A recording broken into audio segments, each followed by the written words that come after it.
What's going on, guys? Welcome to another episode of Tasty Tuesday on Tasty Loot Gaming, the show where we talk about gaming news. My name's Seth. I'm Josh.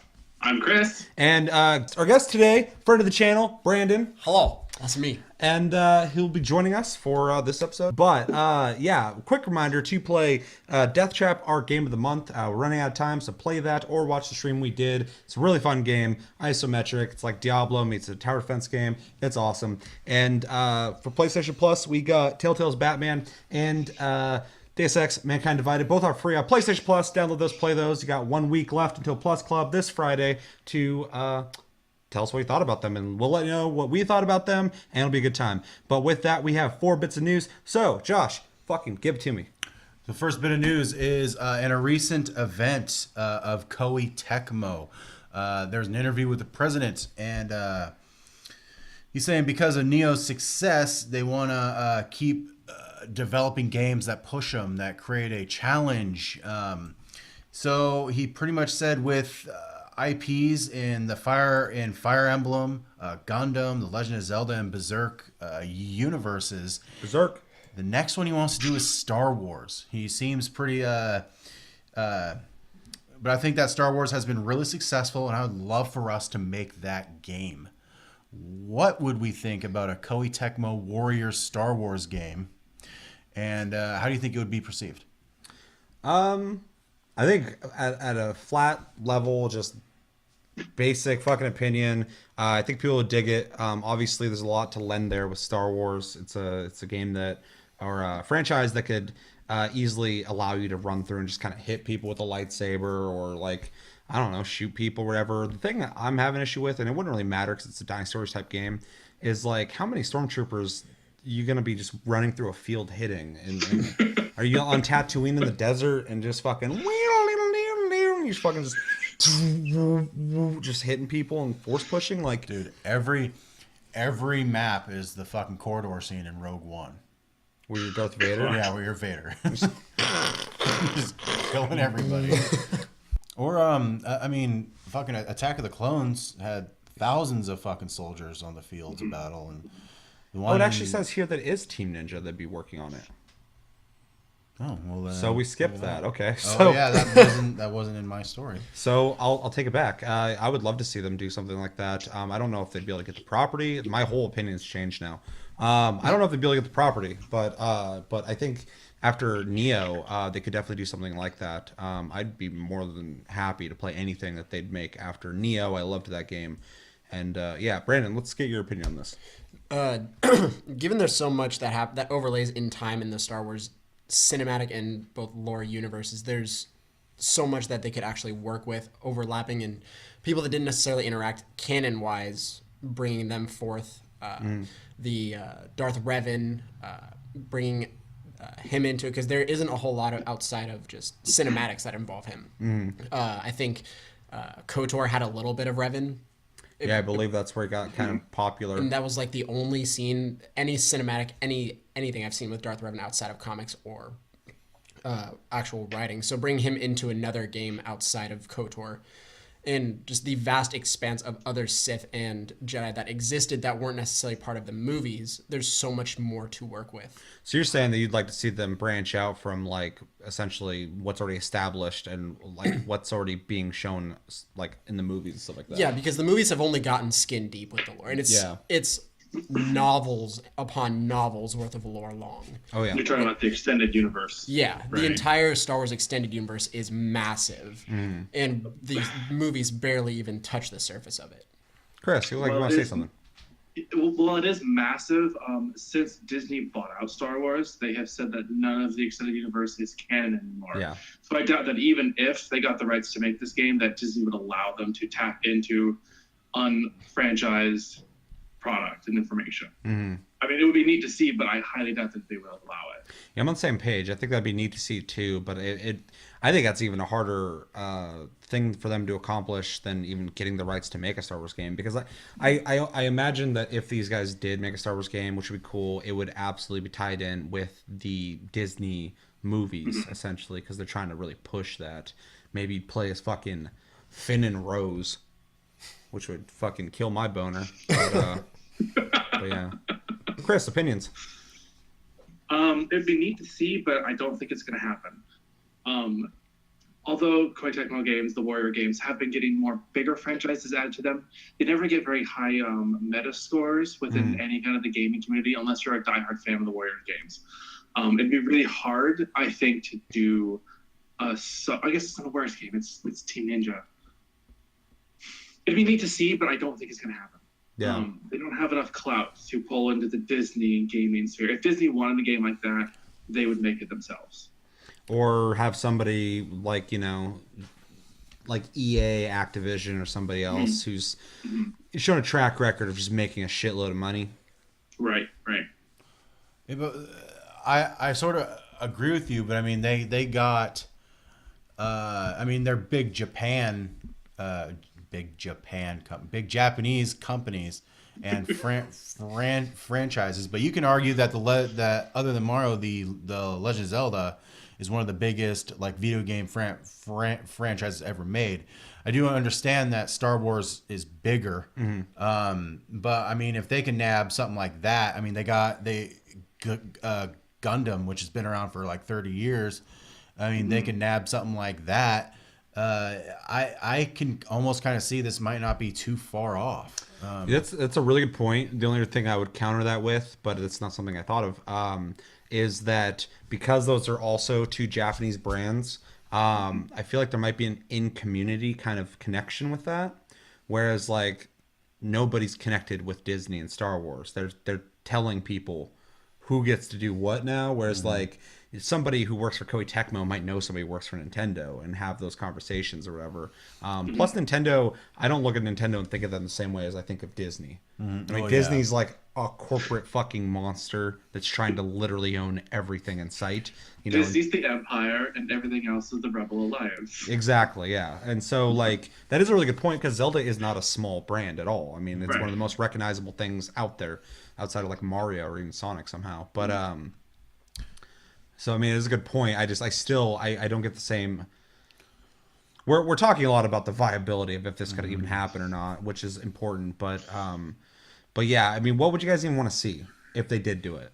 Because like I said before, if it was a Dynasty Wars type game, which it looks like Team Ninja would be working on it, but if it was a Dynasty Wars game, I think it could work. There'd be a couple goofy things there, whatever. But whatever.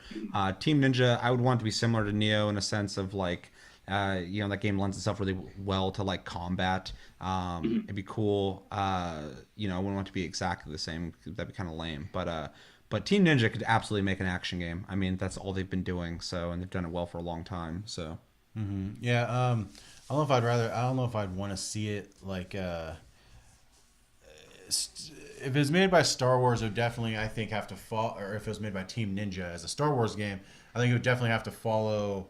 Their MO, which is like level-based, very tight, level-based action gameplay. I don't think it would necessarily work in like a KOTOR where it was like open world. For Team Ninja at least. Yeah. If it was a Warriors game, I have no fucking idea what that would be like. I think it would literally be a Warriors game because there's a huge roster of people you could put in that game from Star Wars. I think it would lend itself perfectly. I just think, you can go into it going, this better be fucking accurate lore-wise because, like, you're going to be in fields killing just fields of stormtroopers. And it'd be cool to be able to, like stop, lasers and shit like that and throw them back and have Musu moves where you're fucking doing crazy, throwing your lightsaber and stuff like that. Or play as Boba Fett. It would be kind of cool to be able to fly into the air, shoot your missile that everybody sees but never sees it in action. You're fucking ultimate. You pull a star destroyer out of the sky and fucking slam it onto the field. I mean, they could totally do that. I think that'd be the most viable way to do it. You can have Emperor fucking Palpatine just waddling through and he fucking calls a Death Star shot down. You have Luke Skywalker doing capoeira and shit and telling kids they'll be seeing him soon. And then his robe flies off in the wind. Hopefully you guys saw that movie. Man, you hate that movie. Yeah. So Revan, you'd be interested in seeing some, I forget what they call it now, but like the legacy stories or whatever, something like that. The expanded universe? Yeah, but they call it something different now since Disney bought it. So that makes sense. What kind of gameplay would you like to see? I think Chris tapped on it momentarily, just expanding it out to more than just a physical battlefront on a planet and taking it out into space, into the solar system, because the best scenes in that movie were all at least from the first three that I can remember, we're all out in space. Anakin flying and destroying the trade. Federation. The Federation trade building and shutting down all the droids. The intro to episode 2.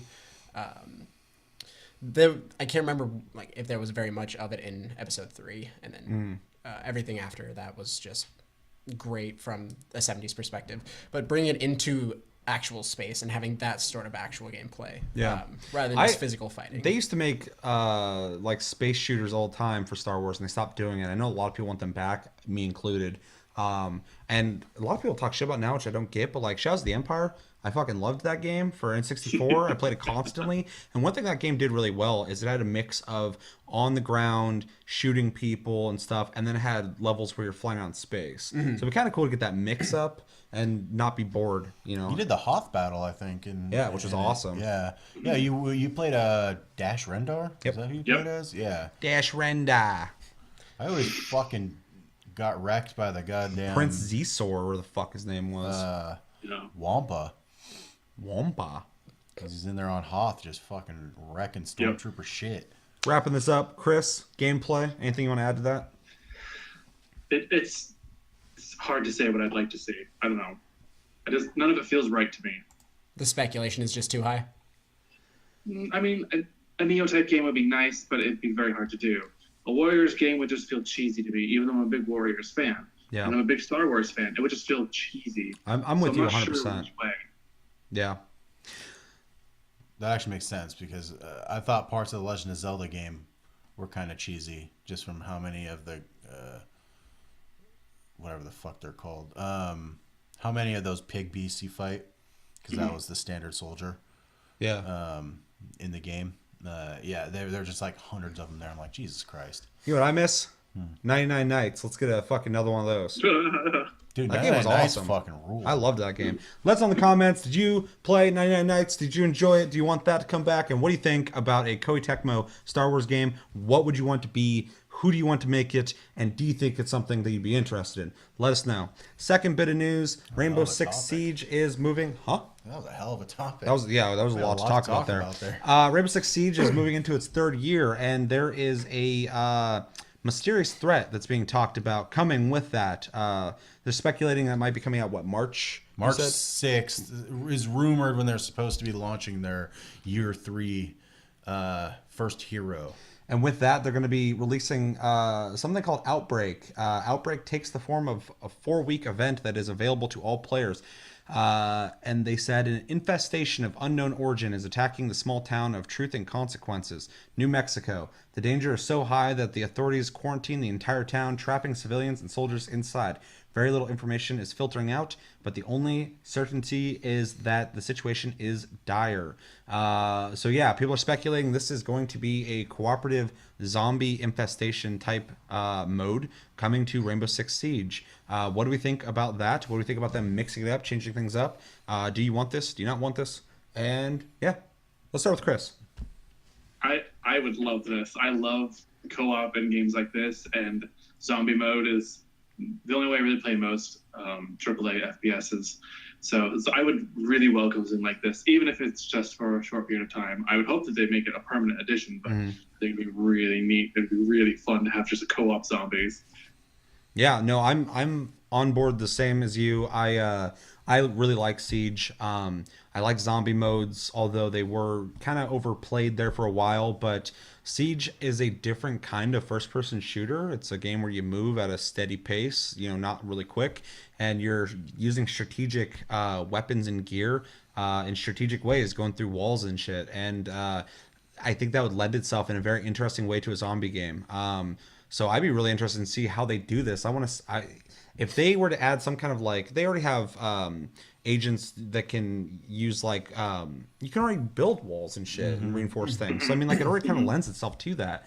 And they don't have to make a window that the zombies are ripping boards off. They'll straight up come through the fucking walls. So this I think would be I think it's already kind of ready for a game mode like that. They don't really have a whole lot of other cooperative experiences outside of Terrace Hunt, which is fun.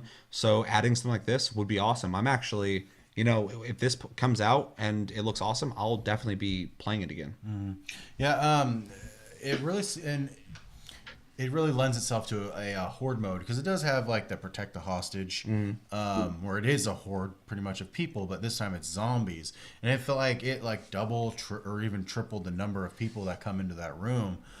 You know, they are melee based, they're not gun based, but like that'd be fucking awesome. Like a half-assed thriller there. Because the event looks cool. I'll definitely want to try it. And I have high hopes for more events in the future as they start year 3. Yeah, and I would like to see, obviously they're talking about there's a location you're going to be going to, so hopefully there's some kind of cool experience to do there, but it'd also be cool if they just introduce the same gameplay to the maps that already exist and introduce horde modes, because like you said, they already have the infrastructure of defending the hostage. So if you have that one event for the new map or whatever, and it's awesome, it's cool, and you're actually doing stuff, that'd be really cool. But at the same time, I'd like to see if they're going to go and make zombie character models and different ways to play the game to just introduce that to the rest of the maps as well, because that'd be a big missed opportunity if they didn't do that. Kind of makes me wonder, because it says town. So I wonder if there's going to be small siege levels in that town, or if you're just going to be in a town, like Division style. That'd be I can't say because these guys are constantly just changing up what they're doing, but that'd be really ambitious if they did that. I think it's probably just gonna be like, you know, a map or two that's based in that. Just kind of like how Call of Duty has its own separate zombies mode, and it's completely different than the rest of the game. I figured they'd do something like that. Oh, by the way, Truth and Consequences is near Area 51. So That's an actual town. Yeah. Oh, Okay. I thought it was. It's it's like Alien, like home base. You know, I was reading that. I'm like, wait, what am I? What is this? Is this the town name, or is this a different sentence? Brendan. Playing Siege, like you said, it's so much different than your run of the mill FPS. It is much slower. The time to kill is much quicker than most of them, and it runs in the question of how exactly the zombie horde mode is going to be played. Will it be, you know, survive until X time? Is there going to be an actual objective to it? Will there be special interactions with it? And I'm so just, it's like beating a dead horse with zombies anything at this point for me. That's how I feel with a lot of them. Yeah. You know, The Walking Dead, the new Walking Dead game, Days Gone, they're almost beating a dead horse unless they can do something different. And until they give you more to go on with how the zombie mode is going to play out, I have very low expectations for it, albeit I'm probably going to play it just for the experience of playing it. But until they give you more to go on, I don't have high hopes. Yeah, it's fair. Oh, little addendum to this story. They're adding, It's quite the word. 50 new cosmetic items to the game that you get through Outbreak loot boxes. And of course, loot boxes I know is straight up poison in the gaming world right now. But they said that if you get 50 of those loot boxes, you will have all 50 items. Like So they're not going gonna to duplicate duplicates. anything. Yeah, so you're just gonna get stuff in the game. I would say I actually read an article recently saying that even AAA companies are like kind of freaked out about loot boxes right now because people are so pissed off. Yeah, aren't they starting to classify it as gambling? They're backpedaling in some people places. were doing that. There was people in politics looking into classifying it as that as well. But it's just interesting to see that the outcry, especially from Battlefront 2 and Destiny 2, was so fucking big that the companies, not because they have to, but because they care about money, they're like, we need to be really careful with this shit, because if we keep doing this, it's going to be hard to fix that. I think Overwatch was doing it too. They were kind of taking a step back from the loot system.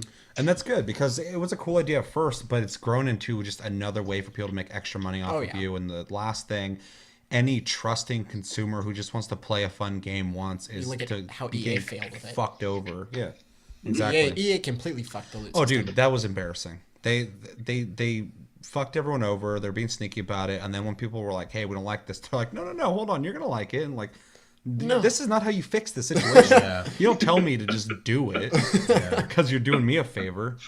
Ugh. That's that Clash of Clans fucking mobile game shit. Yeah, it's shiesty, it's shitty, and I'm glad to hear that's a good thing you brought up. 50 unique items is a shitload of new items, and if they're doing it responsibly, Ubisoft, I've said it a million times, man, of the big three companies, Ubisoft is the one that's closest to the consumer. They'll try something, people don't like it, they're like, okay, sorry, we will not do it. And fucking and you know, everyone else, EA's like, you don't like that? You don't like that? It's like, no, we don't like that. Well, you gotta like it. I'm like, okay. And Activision's just like just keep pumping it out. They're hating it. Well, how much are they hating it? We still making money? Okay, keep going. Okay, they don't like it. Fucking move on to the next thing.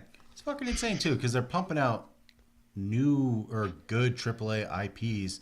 Like Far Cry 5 is coming out this year. So that plus all their support of their older games. I mean, fuck, Ubisoft.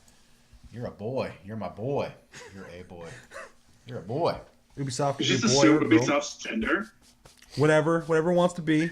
Don't be like that. Don't take it to this. Anything else anybody wants to say on Siege, zombies, companies' genders? Nothing? Yeah, Nobody? Zim and Zur. We're not getting into pronouns. this.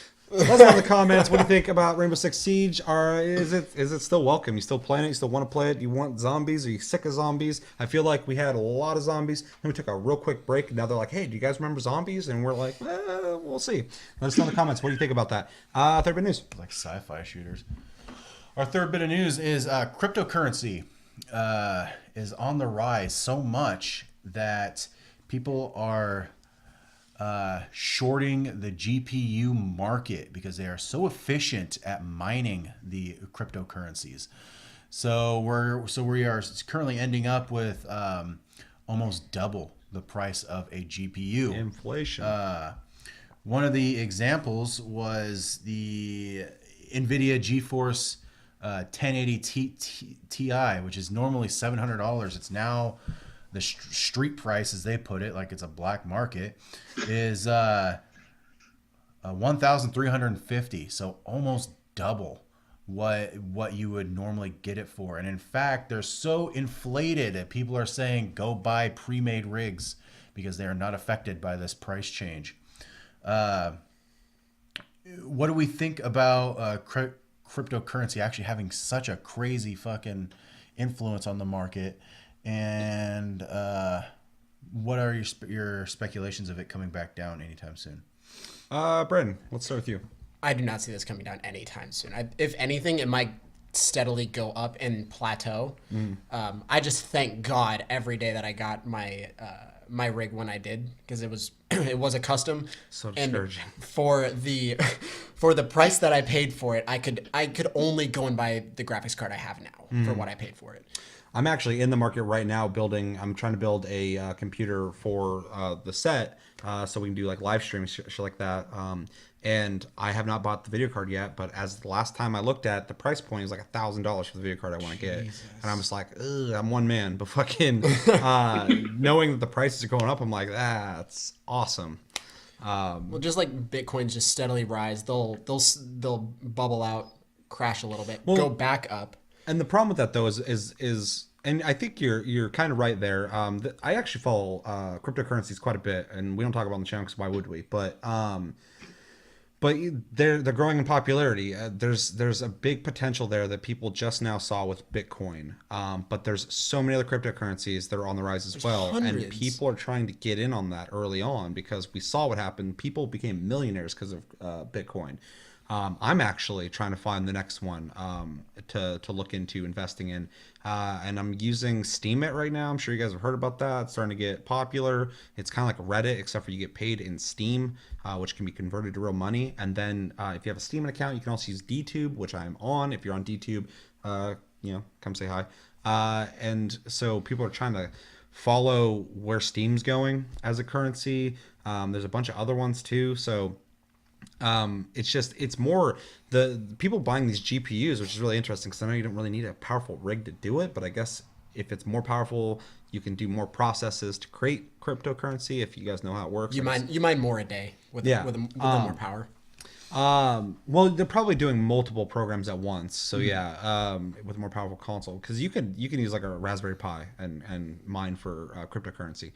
But people build like these huge servers, whatever. This is a whole other topic. But if anything, video game related, the GPUs being sold so much for this just really speaks to how big and how vast the future of cryptocurrency is going to be. If that many people are investing this early on and kind of fucking up the market for people who just want to buy these to play games, like you said, I don't see this going away anytime soon because I know where cryptocurrency is going right now, and it's going up. And there's games coming out where you do need those graphics cards to play them. Like I could play Escape from Tarkov on low settings with my graphics card, and to play that any better, I'd have to spend $1,000.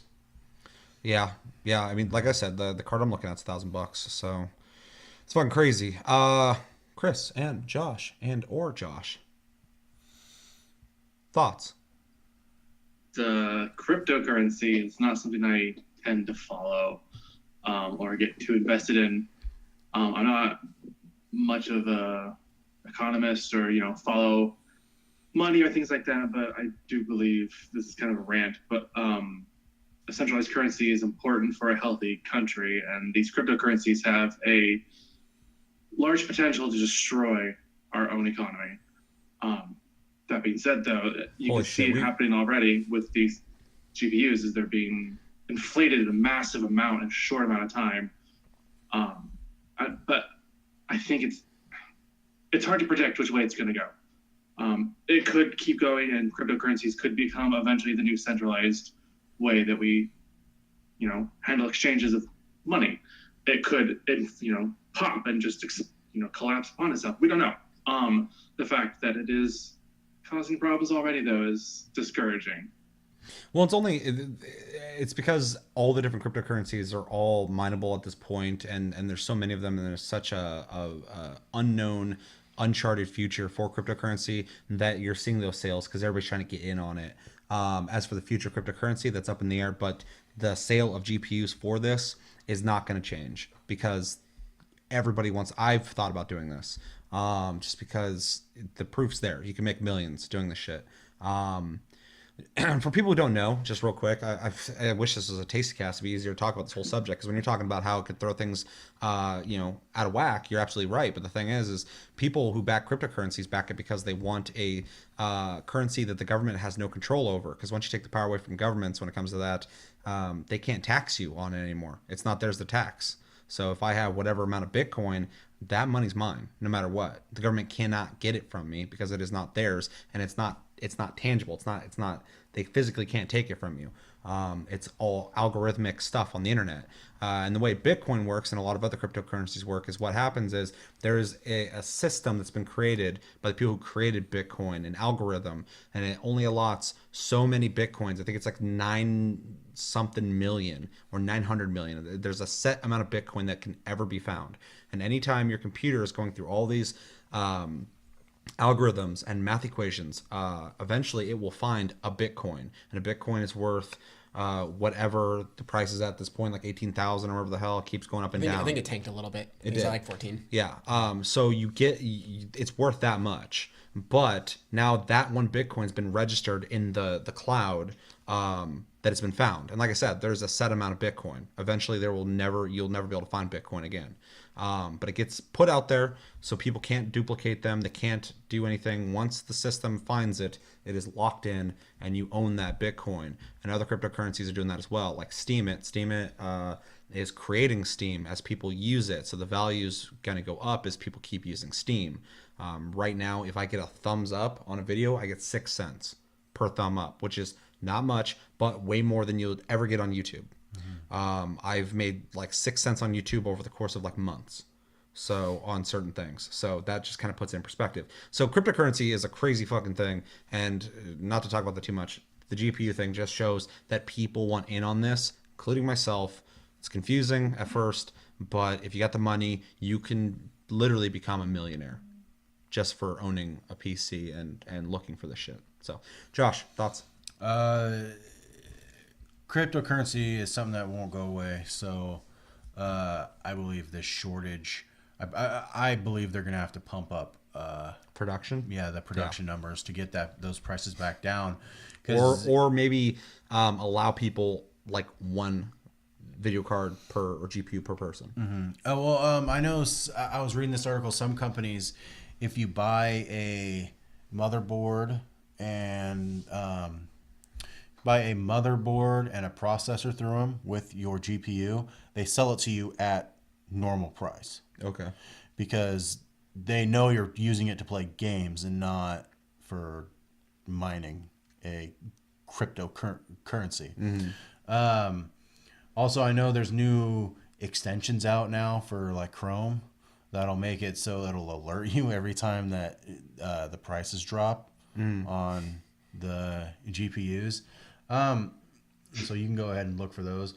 But for the whole shortage thing, that's a real bummer because I'm kind of looking to build a new PC myself, and it's gonna really fucking suck if the biggest hitch, which usually it is, the biggest hitch is the GPU because I can't fucking find one under $1,000. So to me, this is a bummer, but it makes sense because people want in on this because it's something that literally can make you rich. So Yeah. With Yeah, it's a gold rush. Yeah, It's literally people. It's the Yukon. People smelled it, and then they got it. Some people got tastes, and then now, I got tastes, baby. you know, and then now everybody's trying to get it's sharks and blood. I mean, it's Yeah. so it's a bummer. That's what we named this fucking episode, Sharks and Blood. It's a bummer for me and other people I know who are shopping for a new GPU. Anybody who gets into it, hope you get rich, but you might not. There's a good chance you won't, Yeah. but there's a better chance than the lottery. So, Yeah. anything else anybody wants to say on cryptocurrency? We kind of ran. This whole episode is pretty much taste cast. I apologize, guys, but we got a lot to say. Obviously, anything else? No. Let us know in the comments. What do you think about GPUs being sold too much and then raising the prices because of inflation? What do you think about cryptocurrency? What's your favorite cryptocurrency? Are you a millionaire yet? And if you are, the channel could use some support. So think about it. Last bit of news. So we talked very recently about Paragon, Paragon's future and it being unknown because Fortnite is just fucking killing it. And Epic's just like, I don't know if we should even be supporting Paragon because Fortnite needs all of our resources. Well, they've made their decision. They said that it's going away. As of April 26th, Paragon will be shut down very soon. And they are offering, without people asking, a first for me ever hearing this, they're offering refunds. No one had to fucking yell at them to get them to do it. They're just like, hey, if you want a refund, hit us up. They said to everyone, let's see their full statement. Hey everyone, it's with heavy hearts we've decided to close down Paragon. We truly appreciate everything you've put into Paragon. We received many passionate ideas to where to take the game. The outpouring of thoughtful suggestions is another testament to this incredible community. After careful consideration and many difficult internal debates, we feel that there isn't a clear path for us to grow Paragon into a MOBA that retains enough players to be sustainable. We didn't execute well enough to deliver the promise of Paragon. We have failed you. Despite the team's incredibly hard work, we are sorry. To try to make this right, Epic is offering a full refund to every Paragon player for every purchase on any platform. This refund will come directly from Epic rather than your platform provider. So yeah, there's a little bit more information, but really they're just ending it. They also emphasize that this game was in beta. It never was fully released. So that's another reason why they feel like the refunds are merited. Which, you know, obviously we'll talk about our opinions, but I think that is amazing because there's so many times where people have gotten pissed at games and there's a huge community uproar and they're like, well, we'll give some of you guys some fucking refunds, but we can't do it to everybody. Everybody's pissed. It's amazing that, first off, Fortnite's doing so well, they don't have to think about this financially. And secondly, they're going, you know, this game wasn't finished. We took your money. It's only right to give it back. I actually put money into this game, so I really appreciate that. I don't even give a fuck about getting it back, really, but I'll take it. What do we think about Paragon's death? Rest in peace. Fortnite's fucking not death, doing really well, and how they're handling it. That's a real fucking bummer, man, because I do understand the politics behind it and the logistics and everything like that. Like they need those resources for their game that's fucking hitting home runs all day long.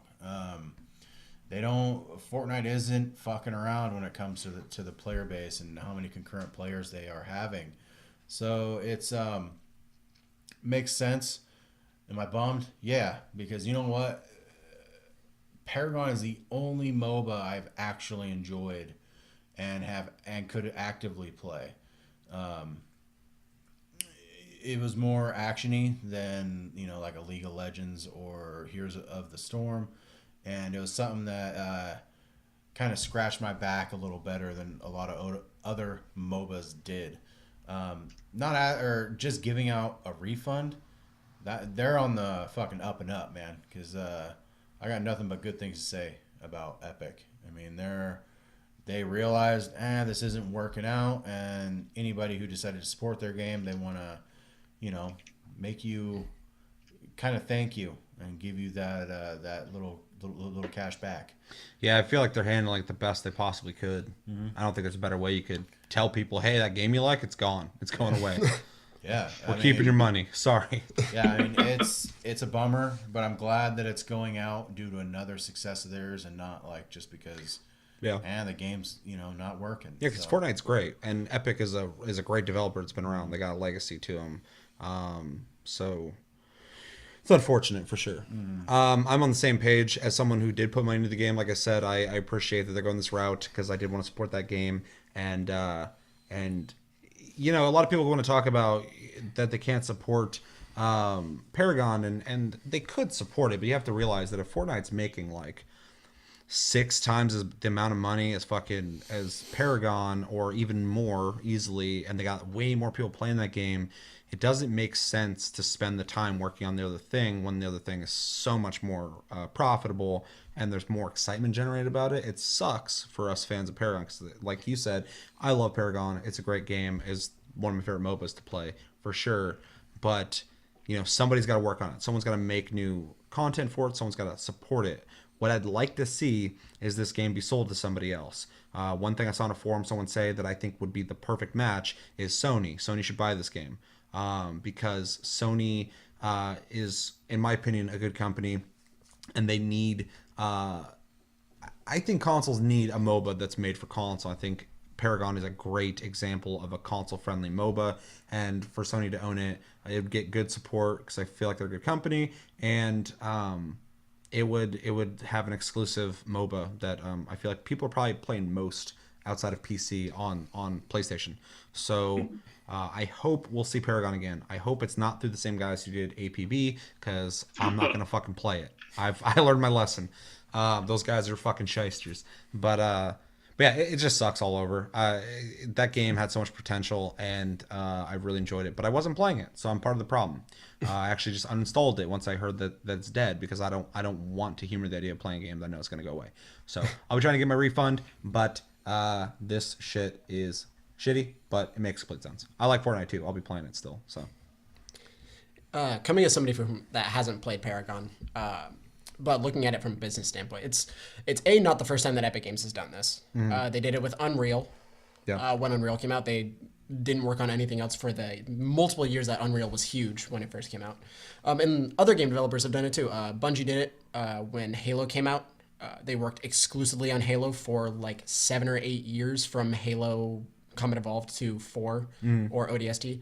And you put effort into what's going to have the most outcome. Why funnel resources? Why funnel the money into something that's failing when you could, put that money, put those resources, put that time into what's going to make you money and what's going to make people the most happy. Yeah.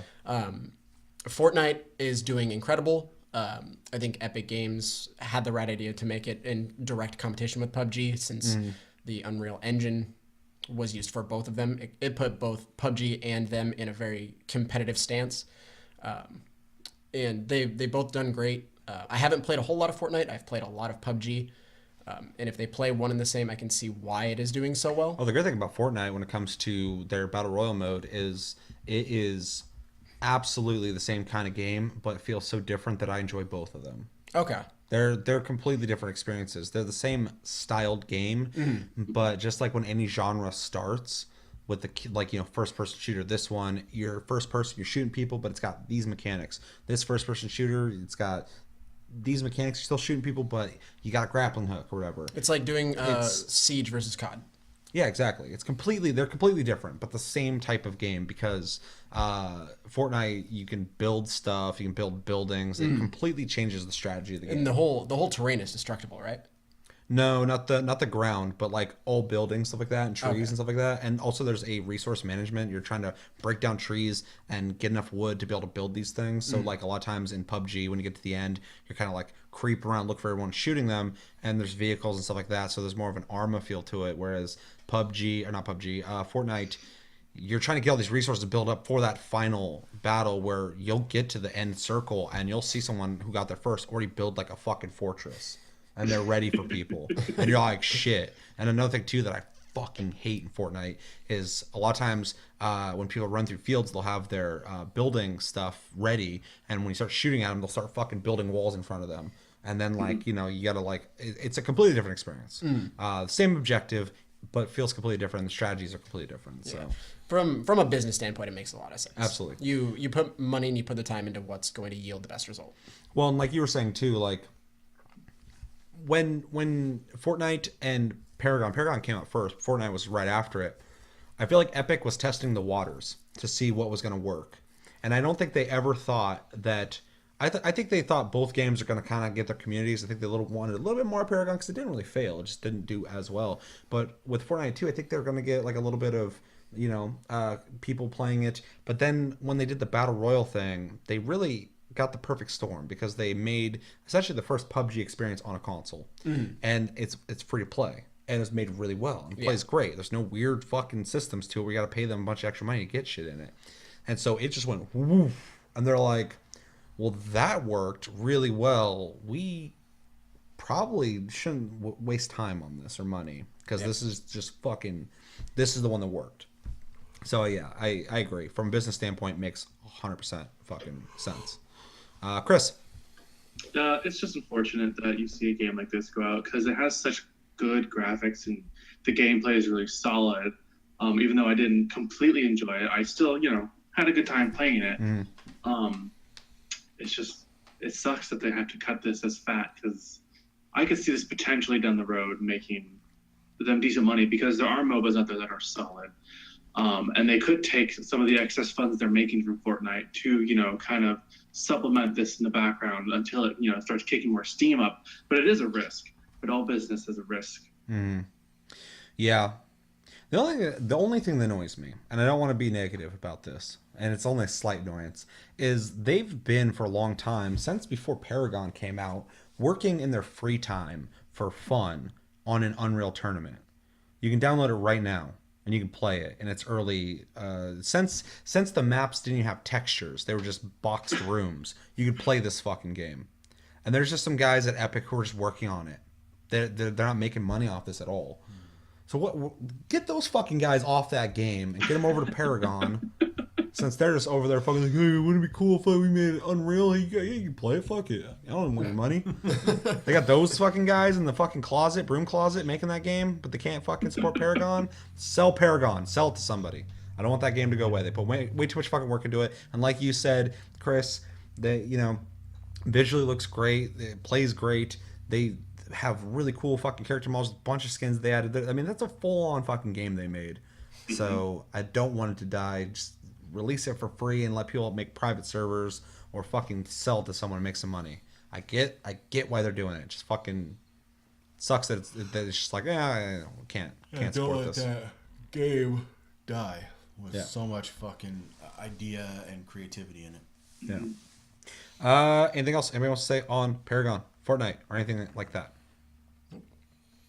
Nothing? Let us know in the comments. What do you feel about Paragon? Rest in peacing. And do you play Fortnite? Do you like Fortnite? Is it great? Is it awesome? And have you played that fucking broom closet Unreal tournament? What do you think about that? Do you think those guys should get off their ass and do something else? Make some profit for Epic? Let us know. But that's going to do it for this episode of Tasty Tuesday on Tasty Loot Gaming. As always, thank you for watching. Make sure to like and subscribe if you enjoy this episode. Make sure to check out our other episodes. Check us out on Tumblr, Twitter, and Facebook at Tasty Loot Gaming. Check out the streams on the channel if you miss them. They're uploaded. You can find me on Twitch sometimes, even though I do all my streams on this channel. You guys know. But you can find me on there at Sleep Division. All one word. Check out Chris on Twitch at Tasty_fruit. Check Josh out on Twitch at Tasty Loot Josh. And, right? Mm-hmm. And where can people find you? Twitch.tv/LXL Shockwave. Okay. Same with Instagram. All right. And you got a YouTube, right? Do you do it still? No? Not yet. Okay. In the works. When he comes back and he's got that shit going on, we'll let you know. But yeah, as always, thanks for watching, guys. My name's Seth. I'm Josh. I'm Chris. And I'm Brandon. And have a good week, guys. And take it easy. And sorry for the fucking length of this episode. Goddamn, it's an hour long. This is an hour long fucking Tasty Tuesday. But yeah, take it easy, guys.